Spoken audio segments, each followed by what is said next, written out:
Hi there, my name is Steve Stine, and I am going to teach you how to play Call Me Maybe by Carly Rae Jepsen. It's a request. If you look below this video, you'll see there's a link that you can click on and you can request songs. If you request something to me, I'm going to get to it as fast as possible and try and teach you how to play it.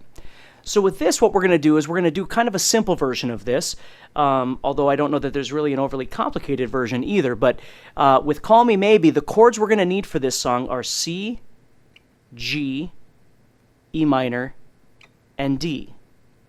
Okay? Now, if you don't know any of those chords, what I would suggest is look up one of my other videos and learn those, or if you have a book, memorize those chords, or do a search for them, an internet search for them. But this is what a C chord is going to look like. Okay? If you know how to play C, for instance, like this way, as a C add 9, or some people call it an easy C, that's fine. I mean, the goal to this video is just to have some fun playing some songs that you like. So we've got a C chord, and then what I'm doing is moving to a G chord, and at this point I'm playing a 3-finger G chord, but if you know a 4-finger G chord and you'd rather play that, that's perfectly fine. And then you're going to move to E minor, and then you're going to move to D. Okay? So in this song, what you could do is strum it something like this.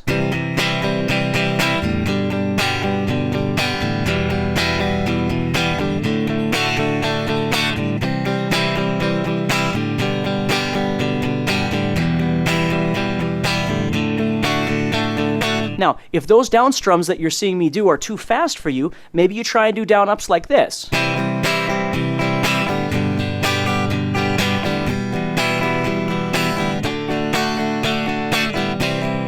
And please always remember, the goal with any song that you're learning how to play is to find a strum that feels comfortable to you and be able to make the chord changes on time. Okay, I use a bunch of different techniques with my students. One of the main ones is called bouncing, where you pick your fingers up and you set them back down over and over and over. You train your hand to make the chord shapes effectively and quickly. Because you have to remember, unless you learn how to play these chords fast and learn how to play them so they sound good, you're going to have a really tough time playing guitar. And so that's why, you know, the practice of those chords are the most important thing that you can do. And then once you've learned those chords, you can play a ton of songs. I mean, you could look through some of the songs that I've been doing, some of these easy versions, and you're going to see you use a lot of the same chords over and over again. So we've got down strums we could do. If that's too fast, you could try and do down ups like this. If that's still too fast, what you could do is just back off on the strumming altogether and maybe do something like this.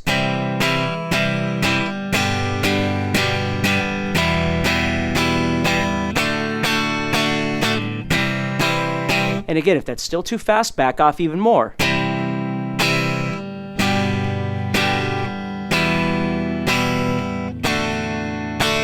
And finally, if you have to back up all the way, you're just strumming once per chord.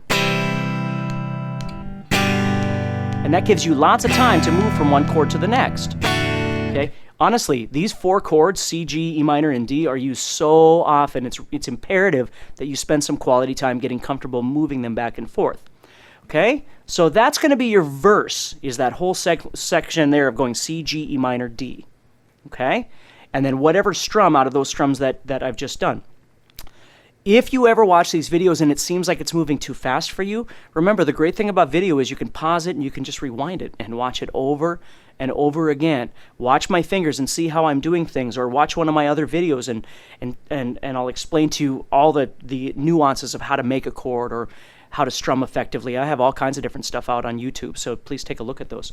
And then we get to the chorus, okay? And in the chorus it sounds like this.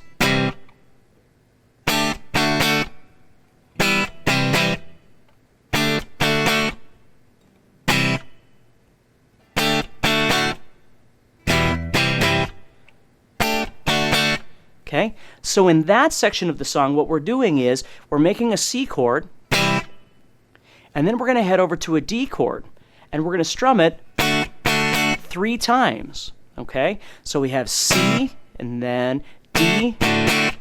Okay? Now, if you know how to take your pinky and you can place it on the 1st string, 3rd fret, that's called a D sus4.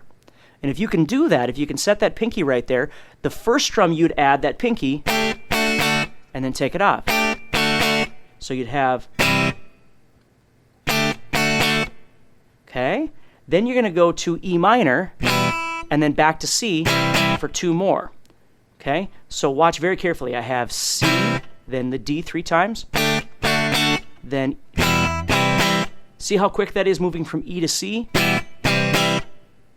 Then you go back to D. So when the song, or when the chorus, first starts, you're just strumming C once. Okay? And then when you come around the second time, it's attached to that E minor chord. So watch again.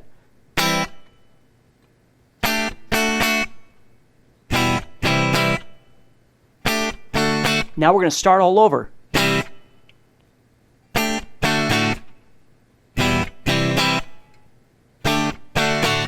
Okay? So that's going to be the chorus of the song. So I hope you enjoy this video, and please remember, if it's moving a little too fast, you can always contact me for some questions that you have. You can always stop it and watch it over and over and over.